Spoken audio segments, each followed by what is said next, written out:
welcome. We're so excited to have you here today, and we'll give folks just a few minutes to hop on while we do a quick little icebreaker. You'll get to know all of our amazing panelists in just a moment here, but for now, let's go ahead and start. What's a summer plan that you're most excited for? And I'll go ahead and pass this one to Melanie first. Love it. Thanks so much for having me. I'd say the summer plan I'm the most excited about is in 2 weeks, I'm officiating my best friend's wedding to his soon-to-be husband. First time officiating and very, very close friends. So looking forward to going up to Hudson for that. That's amazing. Oh my gosh. We love that. Hey, cool. Melanie let us know she's also on a trip right now. So she gets a two-timer there. Okay, let's go ahead and go to Mikita next. We've just thrown a Burning Man-like party for a bunch of friends. So quite frankly, I just want peace and quiet for a little while. There's nothing that comes to mind that would be really exciting. Like what feels exciting is just hang at the beach with friends. So kids. I mean, What's a Burning Man like party, Mikita? Did you actually have something to burn? Yeah. Firewood. We built a lot of art. Prior to that, we acquired a piece of land, piece of property, where a lot of our friends brought in the art that they built for Burning Man, and that was just sitting in storage units. And then we built a bunch of structures and tents and set up a stage. It was a pretty cool event, but it was difficult to organize and run, and now I just want to chill. Yeah, decompress a bit. Hopefully Nicolas and I make the cut next year on the invite list. That sounds Yeah, I want to be there for sure. I was gonna say my mom runs a Burning Man theme camp every year, so the Burning Man parties, that's what I grew up around. Very fun, but big commitment every time. Okay, Nicolas, let's go to you next. This summer is a critical summer because Aline and I have to make a key decision. So I grew up in the south of France by the sea in Marseille. She grew up in Bucharest and used to go to the mountains. So she loves summer in the mountains. I love summer by the sea. This summer, we're going to have 1 week of each and decide which one we're going to go going forward. If we're going to be sea summer or mountain summer. So I'm excited to find out. Love it. I mean, they both sound lovely. You get the best of both worlds that way. It's great. Okay, amazing. Yeah. I think we've got a few people logged on now. I guess we will go ahead and get started. So today we are here to talk about navigating the changing sales landscape with them special CEO's visions to get us along the way. We're all so excited about the amazing content and absolutely amazing lineup we have today. And we do have our three incredible panelists. We have Nicolas Vandenberghe, the CEO and co-founder of Chili Piper. We have Mikita Mikado, CEO and co-founder of PandaDoc, and Melanie Fellay, the CEO and co-founder of Spekit. We will be getting to intros soon, and I'm just going to cover a couple bases first with MSP. So before we get into it, I will risk pointing out the potentially obvious and let you all know that today's event is indeed brought to you by the team at Modern Sales Pros. For those of you who aren't familiar, Modern Sales Pros is the world's largest and highest quality community for those in sales management, sales leadership, sales and revenue operations, and sales enablement, aka our Modern Sales Pros. Our mission is to create an environment for our members to answer questions they would struggle to answer alone and help them see around corners they may not even know exist. We do that through live sessions like this one, an online forum, our quarterly summits, and we're starting to get back into in-person events, which we are all very, very excited for, and I'm sure many of you can relate. If you're not already a part of MSP, you'll be invited to join immediately after this event. So next up, I will go ahead and get into our amazing sponsor today, who is Chili Piper. I've gotten to work with them for a bit now, and they have been nothing but great. I will go ahead and let Nicolas say a few words about his company. Nicolas, go ahead. Sure. So we started the company in 2016. We we're cool before COVID made remote cool. So we completely remote. We have 240 people in 180 cities and 40 countries. And we solve a core product form concierge solve a very simple problem in B2B. The goal is to get demos, right, for companies. So a prospect will come to the website and say, yes, I want to be to attend a demo, submit a form, and they get a page that say, thank you, somebody is going to call you. And then the prospect is left waiting, who is going to call me when.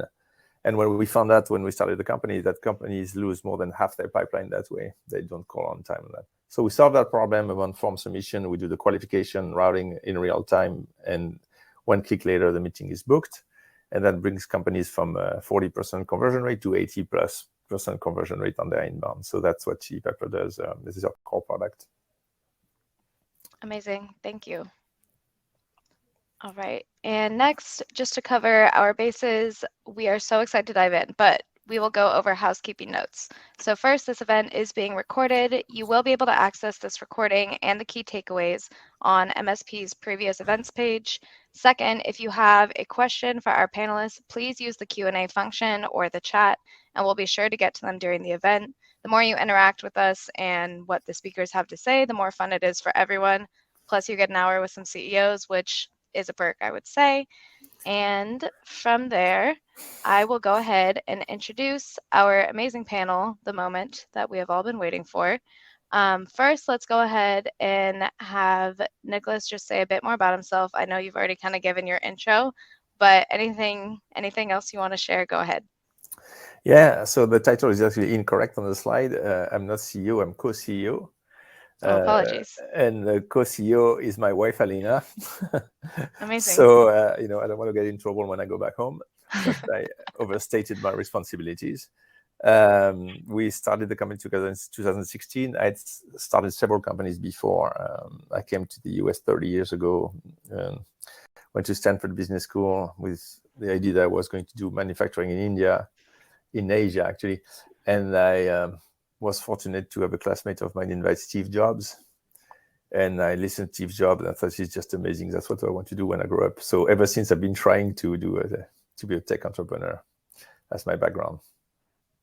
Amazing. Thank you so much. And yes, send your wife my apologies on that one. Okay, Mikita, go ahead and introduce yourself next. This is Mikita Mikado, CEO and co-founder of PandaDoc. Hello, everyone. My name is Mikita. I'm the CEO and co-founder of PandaDoc. PandaDoc helps a little more than 40,000 companies to streamline their proposals, contracts, and all kinds of document workflows, things like signing documents electronically, getting documents generated out of, let's say, your CRM system, since we have an honor to do this event with modern sales pros. We've been in the market for this point 8 years, and I'm very happy to be one of Chili Pepper's customers. We, PandaDoc, we're very happy to be one of Chili Pepper's customers. And I've been a long-time follower of modern sales pros, met a lot of high-quality people through that group. Amazing. Thank you. I'm glad, and glad you've Spekit, enjoyed. Spekit, we use Spekit as well, right? Soon. Good. Okay. Got it. Okay, great. Thank you, Mikita. Last but certainly not least, we have the lovely Melanie Fellay, CEO and co-founder of Spekit, who is an amazing sponsor that I've had the pleasure of working with in the past. So Melanie, I'll pass to you to introduce yourself and take the reins as our moderator for the day. So go ahead, take it away, and I will see you all at the end. Awesome. Thanks so much. Hi, everyone. My name is Melanie, co-founder and CEO of Spekit. We're a just-in-time training solution really designed to make it easier for your reps, your CS teams to access the training, the knowledge, the information they need in their flow of work. So whether that's learning a new tool, whether that's learning how to use PandaDoc, how to follow what processes you need to know, we layer all that information around your sales process playbooks right inside of tools like Chili Pepper, PandaDoc, and others. And super excited to have the honor to moderate this panel today. On a personal level, I think we can all acknowledge there's a lot going on in the world around us. And so I'm looking forward to this hour of just a little break from it all and engaging with some fellow phenomenal leaders here, and hoping that all of you that are watching, whether you're in sales or sales leadership or revenue operations, enablement, and you're looking to learn or you're looking to get some inspiration, hopefully this hour will give you a little bit of a break as well. And so with that, we have a few topics prepared, which we're super excited to dive in, but please ask questions, put them in the chat. I'll do my best to kind of look at the chat. I've never been in the moderator position, and I'm pretty excited to be on this side. So please put in questions in the chat so we can learn as much as possible from Nicolas and Mikita. Yeah, and Melanie, if I can just say a word. So I want to reciprocate and telling you we are PandaDoc customers. So Chili Pepper is, we're not Spekit customers yet, but I'm definitely going to look into it. We also have something else in common with Mikita. We've been very active in the Ukrainian crisis. We both had employees in Ukraine. Ironically, we started a foundation in Chili Pepper last year for nonviolence and peace in the world. And we started some actions. And when tension started with this gathering between our Russian developers and Russian employees and Ukrainian employees getting together and saying it makes no sense that we could kill each other. And then the war started. So I know Mikita has been very involved. Mikita, you have a donation page, right, to help the cause. Maybe you want to make sure that everybody's aware of that. If you do, you have that slide? Yeah, there we go. I have to add the donation page. If you guys like our talk, scan, donate. We'd really appreciate it. Absolutely appreciate it. All right, thank you for awesome, and we'll bring it up at the end. I appreciate it, and we'll bring it up at the end as well. Awesome. So today we've really got 3 topics we're going to be diving into. The first one is really navigating this kind of changing, not just environment, and we'll speak a little bit to that as well, but really this changing sales technology landscape, right? If you look over the last few years, really the last decade, the number of categories of software that have emerged, the number of categories that have merged together and more, we're going to be talking about, how as CEOs and how as leaders we look at those. We'll also be sharing a little bit about, hey, how you should be thinking about it when through the lens of a CEO when it comes to how to evaluate software, what we're looking for from an ROI standpoint and more. And then finally, all of us are trying how to best figure out how to navigate the sales process. How do we get to the close faster? How do we increase our conversion rate? And a lot of that has to do with how do we actually build that process within our teams? How do you need to get alignment? And so these 2 leaders are going to be sharing a lot about the expectations they set with their own teams and also what they see in the marketplace. So with that, let's start with you, Mikita. So PandaDoc's been around and on the market since about 2012, I believe. So you've probably seen this evolution the most in the sales technology landscape. So maybe we can just start by hearing your thoughts on, like, from your perspective, kind of how has the sales technology landscape evolved over the last, 10 or so years that you've been in the space? It exploded. In short, it exploded. The number of tools available to sales teams, sales operations, customer success, pretty much every function of most businesses has grown in a geometrical progression. And not only the number of things that you can do with technology increased, but also the depth of what you can do deepened. And we live in a very interesting time. We live in a very interesting time. What I hear more and more is that more and more organizations are trying to automate and streamline and sort of turn their marketing and sales into self-service motions. All while at the same time, more and more so, I hear from sales and IT leaders the desire to simplify and consolidate and decrease the number of reliances on third parties that their organizations have. And the reason why I say that this time is very interesting is that on one hand you have a growth in desire to technologize sales and marketing. On the other hand, you have this desire to simplify and decrease the number of tools that companies rely on. I feel like we're in this intersection of both of those movements, and I don't think that technological progress in marketing or sales it's gonna slow down. I think it's gonna continue to accelerate. All while the more it accelerates, the more tools, the deeper the tools, the more need there is. But at the same time, the higher will be the desire to consolidate, simplify, to all-in-one, sort of say, what the teams use. Absolutely. Interesting times. Absolutely. And I'm excited to get your view on some of those category mergers that we'll see over time. I talk a lot about kind of the evolution of just the advancements in technology too, right? If you look at the initial technologies that came out, even around like emailing, right? It was really just basic automation. Like, hey, let's make it so that you can queue up a few emails at once, right? And it was super basic, just like productivity of doing less tasks. Then it started looking and analyzing with data like, hey, these kinds of replies are better. These kinds of subject lines are better. And so these tools started getting smarter.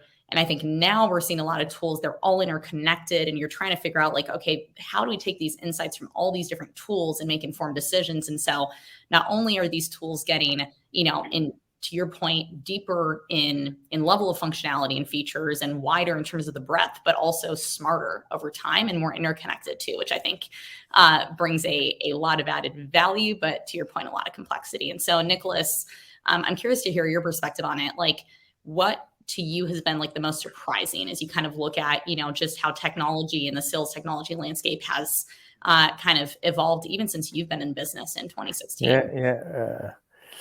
I think the world has completely changed in the last 10 years.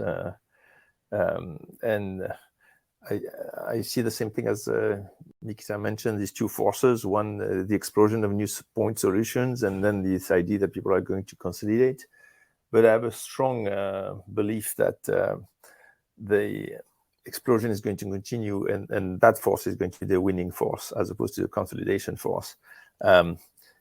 There's something tremendously changing. I remember 10 years ago, if you'd start a company, VCs would tell you, well, what if Salesforce does it? What if Marketo does it? And there was like this idea that you're going to get crushed. And a lot of things has happened, but many successful companies exist, even if Salesforce does it. So Salesforce bought Buzz Media and Sprinkler exploded, but Salesforce bought Pardot and HubSpot exploded, and even a smaller thing. So now people understand it doesn't work that way, and there are fundamental reasons why it doesn't work that way, and that is the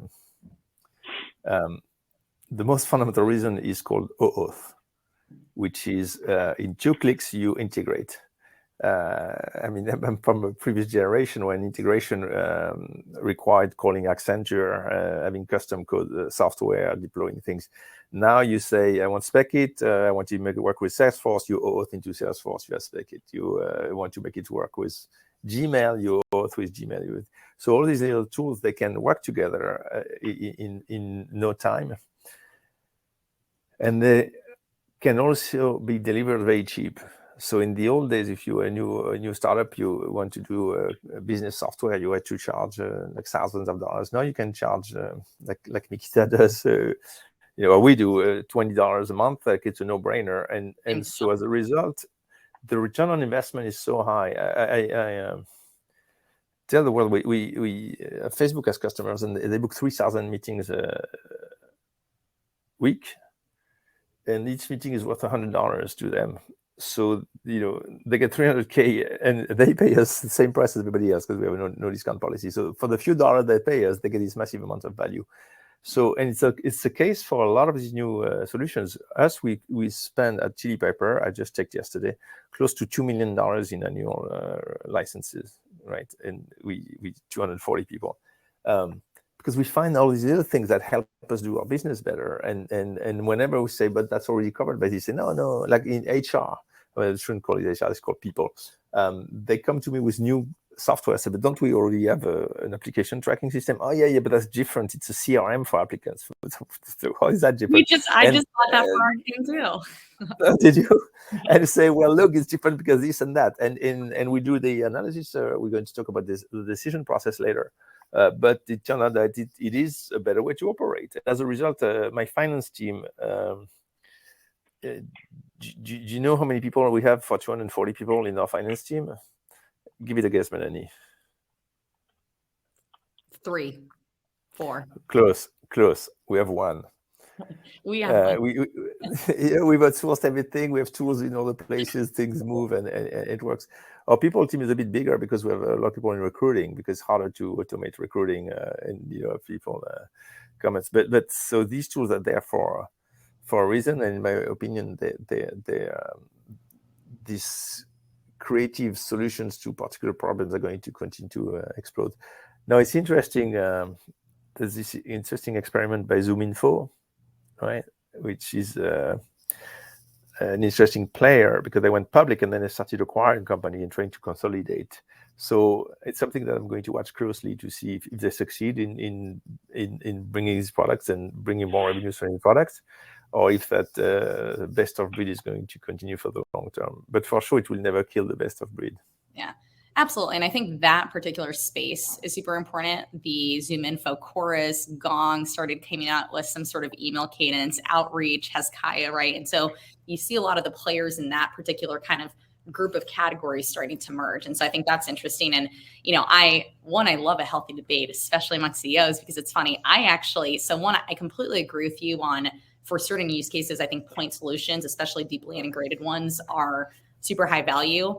I actually started Spekit off of the hypothesis that I hated the fact that we had to use like 5 different tools to store different kinds of content for our teams, right? Because it's like, whether you're learning a tool, learning how to do your job, learning a process, why do those have to be located in a knowledge base versus an LMS versus digital adoption platform? When to the employee, they just want to find what they need to know when and where they need to know it. And so I think it's kind of interesting because my hypothesis is people don't have time to create documentation, let alone store it in a bunch of places. Let's simplify and put it in one solution, but that's a lot lighter in functionality that doesn't go as deep. And what we found is that, I think for a certain category of companies that works really well. And then as you start going into the enterprise, point solutions that go much deeper in functionality become that much more important. So I definitely agree with you. I think it'll be interesting to see how things kind of evolve. So your product competes with 5 different point solutions? Technically 2. And it's really more just a wiki and like your traditional digital adoption platform. To me, learning how to use your tool and learning how to do the process in the tool should not be 2 different solutions. It should be one. But there's complexity on the go-to-market side because of that, So the way I think about it is, as long as there will be waves of fundamental changes in technology, I call those waves of innovation. As long as that swell keeps coming, there'll be big, small explosions of new companies' products, and we'll see point solutions that will grow and maybe horizontally, maybe vertically. If that growth is going to slow down, then probably at some point of time we'll see Colgate or Procter & Gamble or Unilever in the world of cloud software that consolidated a lot of tools. And we've seen a lot of explosions. There was There was the era of desktop software with Microsoft and other folks kind of owning ecosystems, and then we've seen cloud, and cloud exploded and created a lot of success stories and thousands of solutions for different parts of the business. We've seen AI. I'm hopeful for more. I hope that this is not going to stop, and we're going to see more and more swells of innovation coming in that will create those micro or macro explosions of new companies and new pivots, spin-offs, and so on and so forth. But we'll see. You mentioned Colgate, and these other big companies. I see that.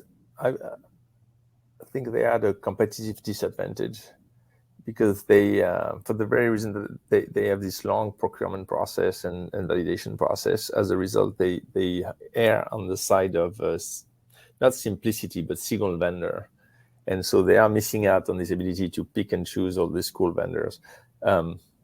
At Chili Pepper, we're trying to take advantage of it. We just think all your scheduling needs come from Chili Pepper, so just deploy it everywhere. But they are other use cases where you're better off just picking the point solution and doing the best job, and they're not in a position to do that.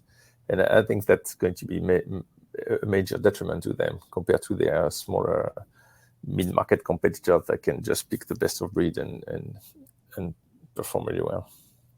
Absolutely. And I think, from a best of breed standpoint, especially the environment that we're starting to enter, right, which is changing like by the day right now, whether it's a short-term slowdown, a downturn, depends kind of how active you're on Twitter and beyond. But the reality is like this environment is going to change, I think, some of the buying behavior.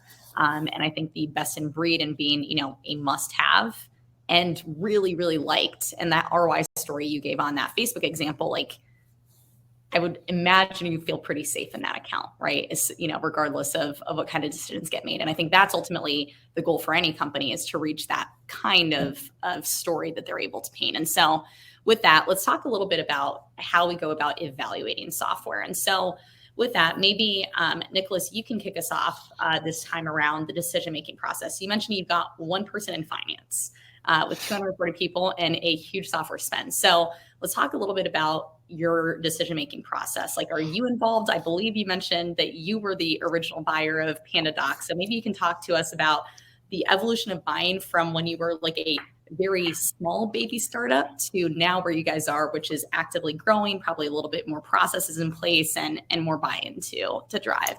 Yeah, absolutely. So indeed, I was the person who decided to buy PandaDoc at the beginning.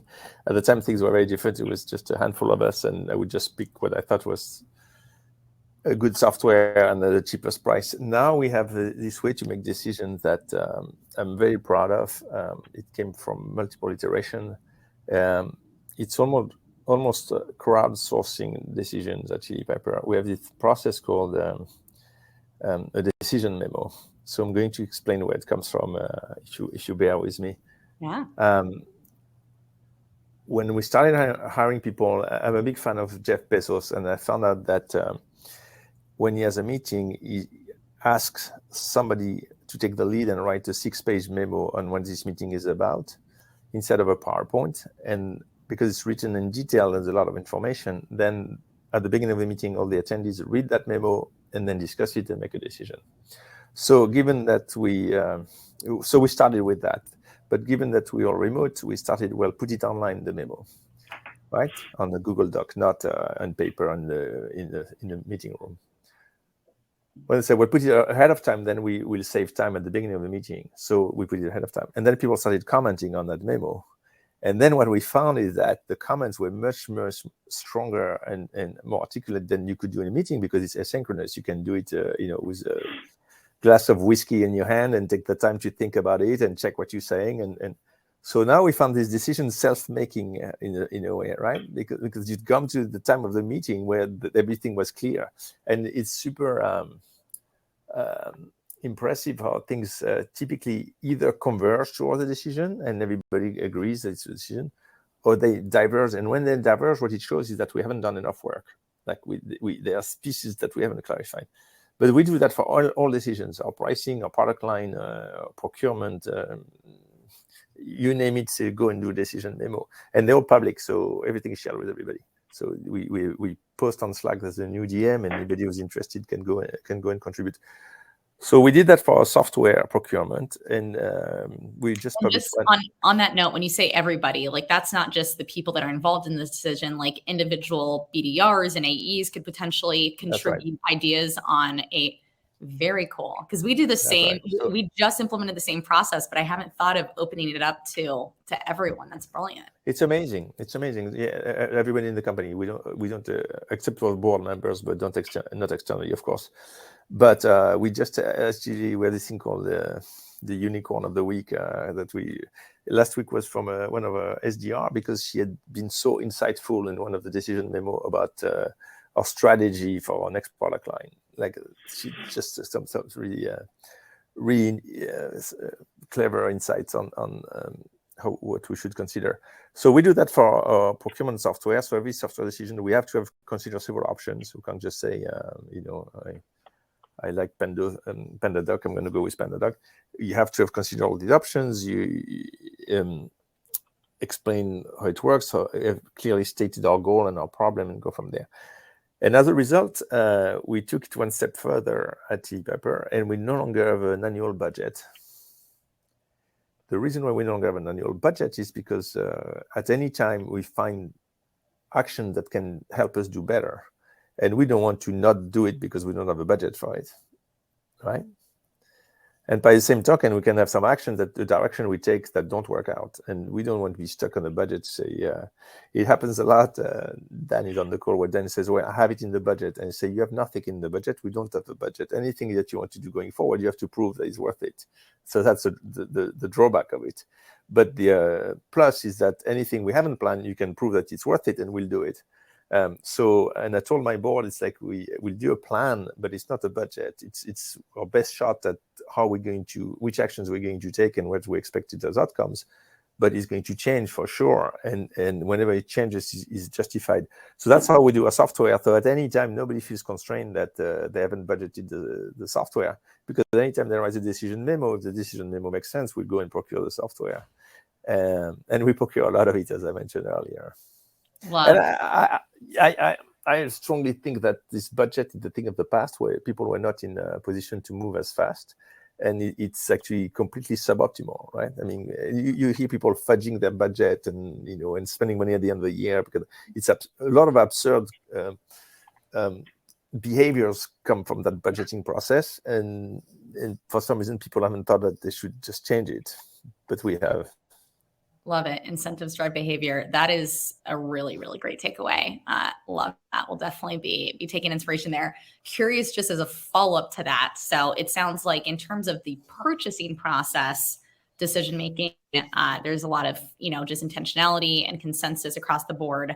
How much of that decision memo goes into how it's going to get adopted, right? And so how are you going to make it successful? And then do you do another decision memo when it comes time for renewal? Is that something where you're strictly looking at like usage and data? Like, how do you decide not just what you buy, but what you keep? Because I think that's a very relevant topic as we navigate the next few weeks. That's a great question. So the first part of the question is how much is adoption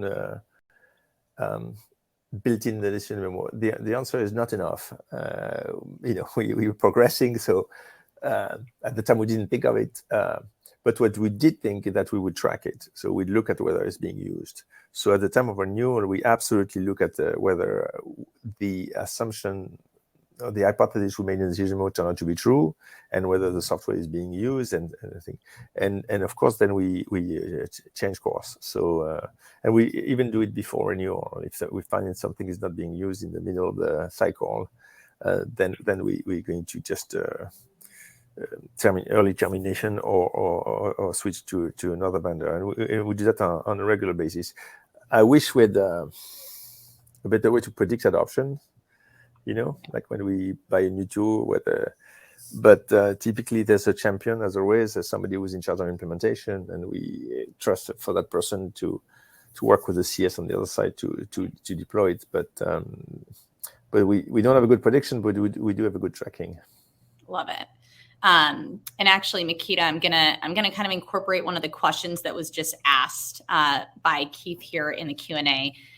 It sounds like Nicolas and Chili Piper, one of the ways that they kind of ensure that decision making is they have a lot of people involved in the decision making process. And so Keith asked here, there's a lot of noise, there's a lot of competition for budget. How do you ensure your buyer champions get your project approved versus all the others? And so I think one takeaway from Nicolas is like, hey, have as many people involved as possible behind it in your sales process. But Mikita, maybe you can fill us in on how do you guys evaluate software over at PandaDoc? And then if a vendor is trying to get PandaDoc's attention and kind of ensure that it gets prioritized over others, like what piece of advice would you have for them? Sure. Part one, the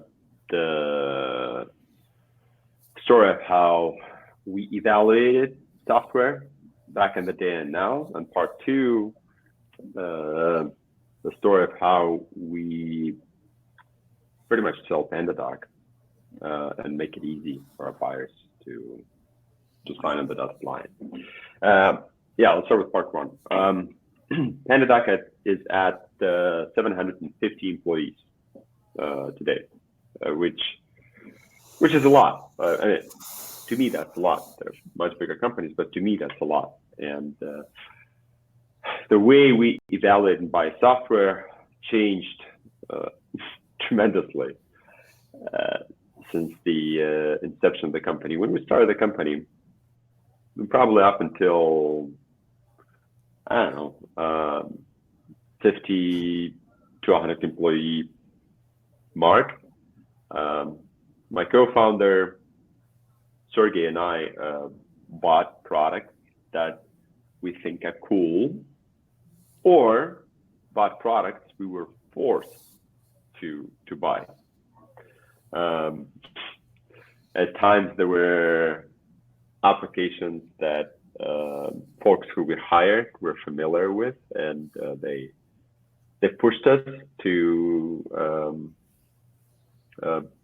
procure technology which we thought is, yes, very functional, but incredibly clunky. And then contrary to that, there were products that were easy and had cool UI and fast, and we felt like they're this kind of like new breed of Web 2.0 tools, and we those we just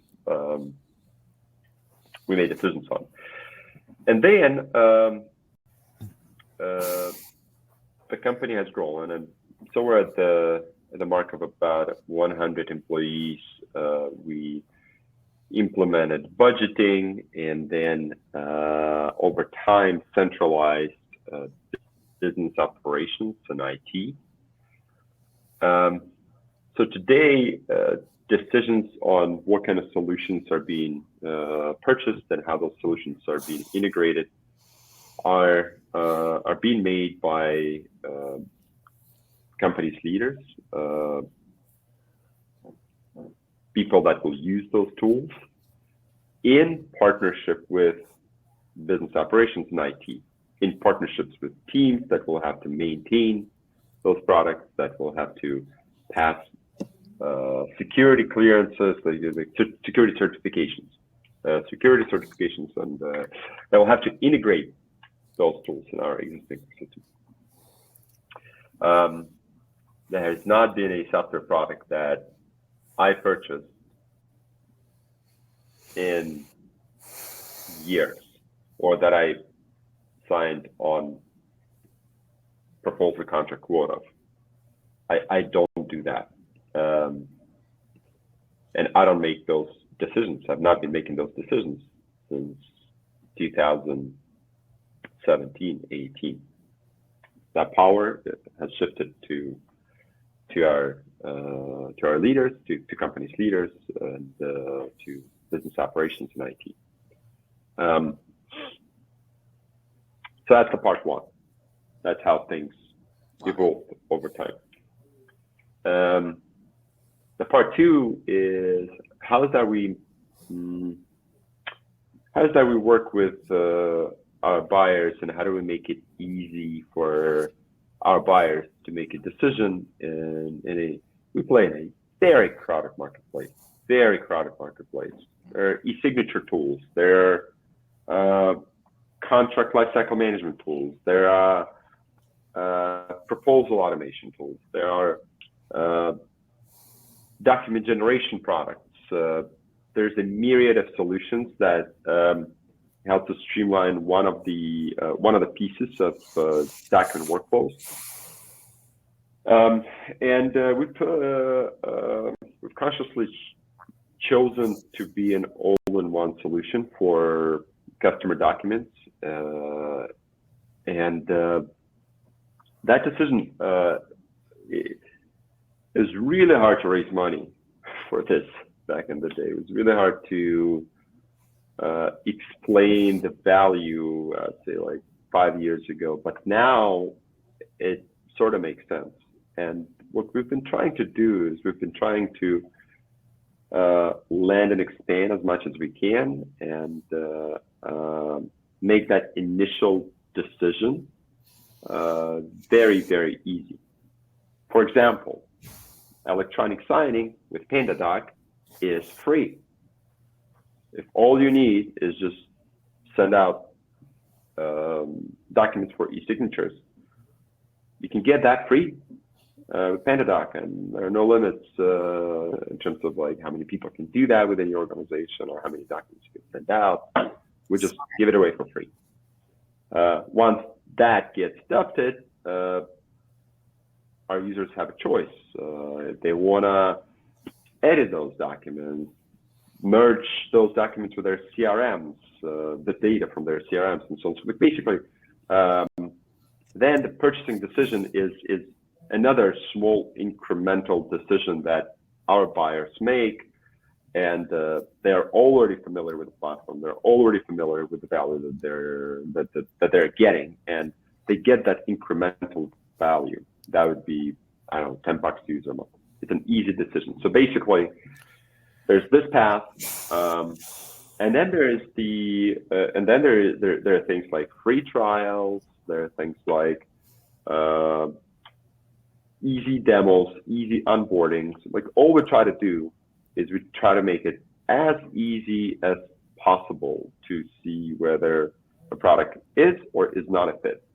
That's the playbook that we've been following, and so far it's been working quite well for us. Yeah, I was looking at your G2 reviews. That's kind of the common theme there: ease of use, ease of admin, ease of setup. And I think so my background being in RevOps and enablement, I was the person that had to implement all the tools and integrate all the tools, and like that ease of use is just so critical, especially with smaller teams. I'd say up to 250 people or so, where you have a pretty small RevOps or enablement or BizOps team that's responsible for implementing all these tools. Like ease of use, I think really wins early on. And then, I think your approach at just being creative with go-to-market around playing a little bit with the freemium model and land and expand strategy is pretty brilliant. Actually, to build on that, on the ease of use, and to complement on Keith's question, which is how do you make sure that people choose your project instead of the others and get more motivated? There's a simple equation for motivation, which is the energy that somebody pushes to do something equals the perceived size of the reward divided by the perceived distance to the success. So what you want to do is you want to minimize the perceived distance. So if it's easy to deploy, it's going to be done quickly, easily, and all that. And you want to maximize the perceived value of the products, which is all the enablement of work around. You're going to double your inbound conversion rate. You're going to get, in our case, that much money. But if you think of it as a simple equation, then you can drive all your actions to one or the other. So, for example, make sure that your account executives help the champion provide the right documents, so makes that person's life easy in evangelizing the solution internally, right? And all these steps, and then making sure that they can convey the value that's going to be brought and how it's going to work. So that not really a secret, but certainly a good framework to think of it. A simple equation. Well, I think that's a good point. And actually, I can speak to Chili Piper actually, because we're 180 people, and because of my background in tools, I care more about making sure we make the right decisions probably than most when it comes to tool and vendor evaluations. And I remember we had just implemented like 5 other marketing tools at the time. And so when our head of demand gen came to us and said, hey, we're going to get Chili Piper, I'm like, do we really need another tool? Like, is that really what's broken our funnel? And, it was really that ROI story that you just painted that sold me. They're like, it's going to be super easy to implement, right? It's easy to put on your website. It's super easy to integrate and build the workflow in Salesforce. It's relatively low cost. And they painted for me, they're like, listen, if we increase our conversion rate by 5% on the website because people take demos, and then our conversion rate are pretty high from demo to stage 2, right? We can convert if by having more demos, we can increase that. Like, I was able to see, okay, the perceived reward is obviously very high. And I always recommend like paint the lowest perceived reward, because when people come and talk about these crazy ROI stories, I think that's a little bit harder. But even that small, like, hey, it can probably increase more, but even a 5% conversion would do this. And the ROI story was really clear. And so I think that's the piece that, frankly, we're working with our team on, is how do we paint that ROI story? And I think, frankly, that's probably where a lot of those kind of deals get stuck, in that stage 2 where there's excitement, you've got a couple people involved, and that close, which is that, like, how much urgency are you driving? And I think that equation that you just gave is awesome for kind of visualizing that for sure. Love it. Alrighty. So I think let's move on to the next question, because we are running short on time already.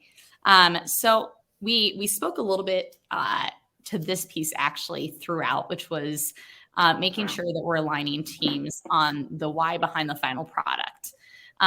So maybe we talked a little bit about like how the different teams are organized that are making these decisions.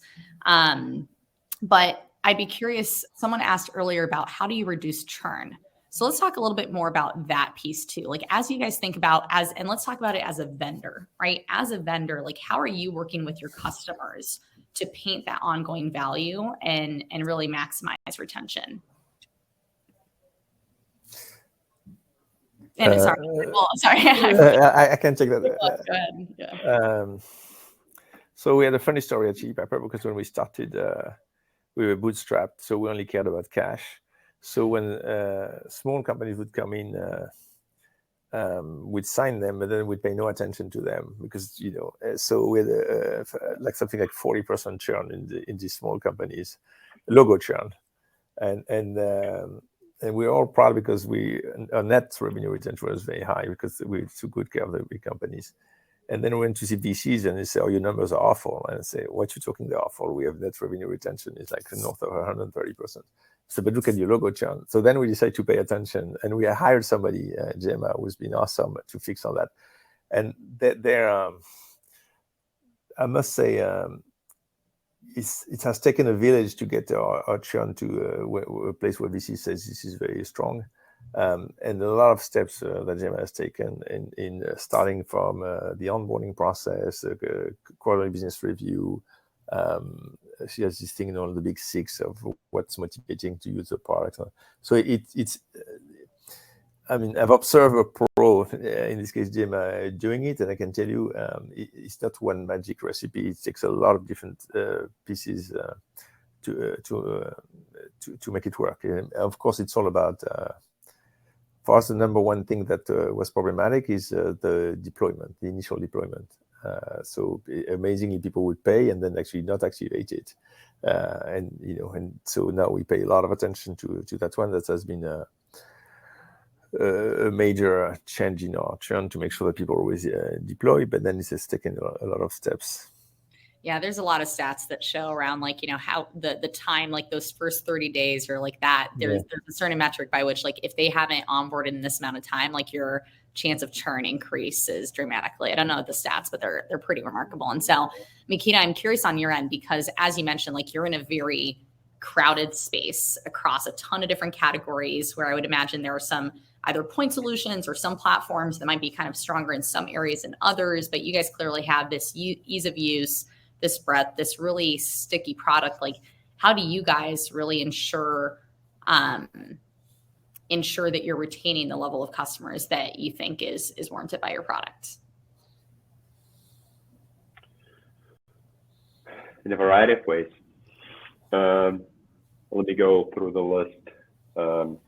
First, we do our best to offer the best service we can to the customer base that we have.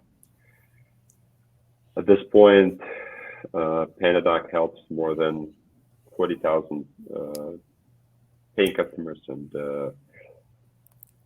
hundreds of thousands of those that use our free solutions. Therefore, our capacity is limited. We try. We have a fantastic CSM team that is proactive and helps with things like onboarding, renewals, adoption, engagement, all kinds of demos and webinars and pre-recorded videos, all that good stuff. That's a part of their job. We have a support team that is both reactive and proactive. Both of those units are tightly measured, and we try to record calls and learn from those recordings, get CSAT scores anytime we can, and learn from those CSAT scores and so on and so forth and so forth. So that's kind of like one bucket of activities, and I'm sure you guys have the same type of operation going on. Then, aside of that, there's a continuous product research and product feedback loops and things that we try to do in order to both deepen and broaden our solution. The deeper our product is, the more defensible they are against some of the point solutions that exist in our market. The broader our product is, the more people within the organizations that we serve, we get exposed to, right? And the more you get exposed, the easier it is to retain your customers. And then finally, we have a business model, safety net. I guess you can call that a safety net, but there's a premium product, and for the customers that face economical hardships or that need to cut costs, there's always this alternative of using the free version of PandaDoc. Really, really smart. Very cool. That's a long list already. So it's a long list. More things but it's a real list. I mean, that's what I think a lot of customers are realizing. Vendors are realizing just the high importance to place on onboarding and success, not just to keep your customers, but to expand. I think, Nicolas, you were mentioning your net retention, even despite some churn early on, was still positive from all that growth. Love it. Well, we've only got a couple more minutes. So folks, please feel free to drop a few questions in the Q&A. There's one question that I wanted to ask that came to mind as you guys were talking. And it was really, as we think about, right now, I don't know what kind of guidance your VCs are giving you, or as you're looking at the market as CEOs, right? Things are changing. And I think there's a lot of open-ended questions as to what the next, 6, 12, 24 months are going to look like. But are you guys, talking with your teams about, adjusting anything in your go-to-market motions, whether that's adjusting some of your positioning or messaging, or, the way that you paint ROI stories? Have you guys adjusted or are talking about making any adjustments, or right now you feel like you're still in a really steady state? So adjusting so much the story we tell, because as we mentioned earlier, we're very much ROI driven at Chili Pepper. So it's and that has actually worked for us at the time of COVID. People didn't stop buying Chili Pepper because if you were in trouble, well, you wanted to make sure you convert better, and so you spend the money on Chili Probably Pepper. increased too because events went down, so traffic to your website was even more important at the time. Yeah, that's what happened to us, and that's actually how we did our outrun, because all of a sudden people think, shit, this thing is working. Exactly. So we're not changing our messaging, but we are changing our plan to make it more conservative, right? Because we have found that.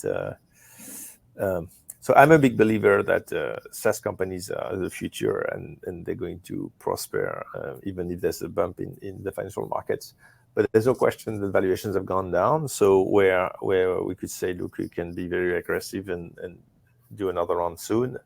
Now we're not going to want to do another round soon because it's going to be a valuation that we don't want to go to, and so we just planning to be more conservative on the burn, and of course that affects the go-to-market, right? Because bigger companies like us, a large chunk of the expense come from the go-to-market motions. So that's the adjustment we're making. Love it. Awesome. What about you, Mikita? We've always been pretty conservative when it came to burning cash. We don't plan to make drastic changes, therefore, as of right now. But we're watching our growth closely. We're watching the demand in the marketplace closely, and if there will be a major slowdown in all of that, we might adjust our hiring plans or spending plans or growth targets. We may. As of right now, I think it is still early. And the thing about PandaDoc is one of those underdogs. There are a few large enterprise e-signature companies that charge 2-3x on per user per month basis. And what I've heard is that economical downturns may actually present a very interesting opportunity. Very interesting opportunities to underdogs, and we're one of those. Actually, I'm curious to ask you the question, because we're not seeing. You read all these doomsday that people are going to layoffs. The layoffs are already happening, and we are not seeing any layoffs among our customer base. We keep getting improved. Are you getting layoffs in your customer base? Melanie?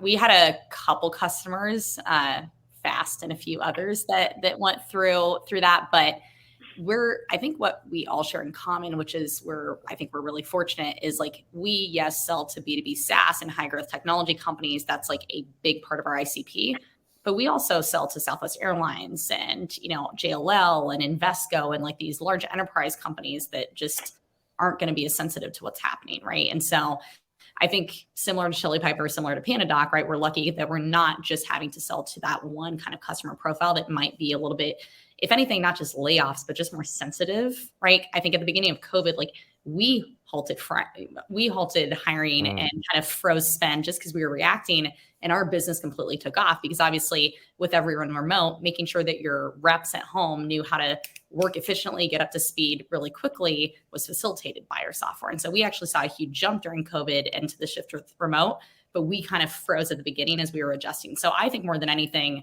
companies in the next 3 to 6 months might just slow down a little bit on things as they kind of adjust and see how it impacts their business. And the problem is it's a little bit of not a self-fulfilling prophecy, but if we're all kind of doing that, then obviously we all sort of feel the impact. And so I think it's important. What I'm looking at is like, where are our concentration of customers that I don't think are going to be as impacted by, whatever happens.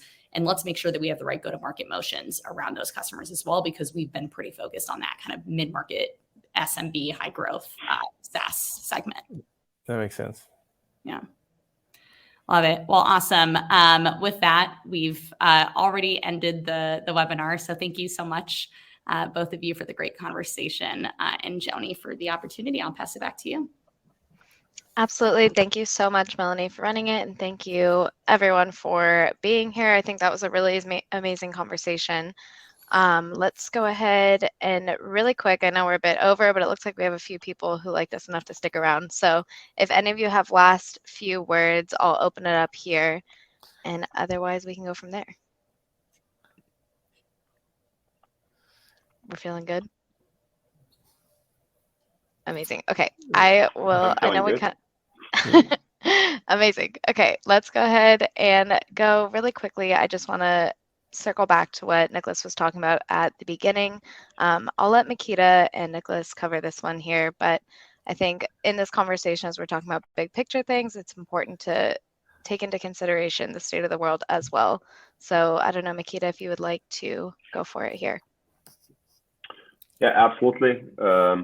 Horrible things are happening in Ukraine. And if you liked our panel, we'd really, really appreciate if you scan this QR code and make a donation, maybe a generous donation, to the charity that I wholeheartedly support. It's a charity run by one of our employees who's Ukrainian. Yeah, please stand with Ukraine. We be very, very thankful, grateful to this action. Absolutely. Thank you, Mikita. All right. I just mentioned one more thing. We have started at T-Pepper an effort to help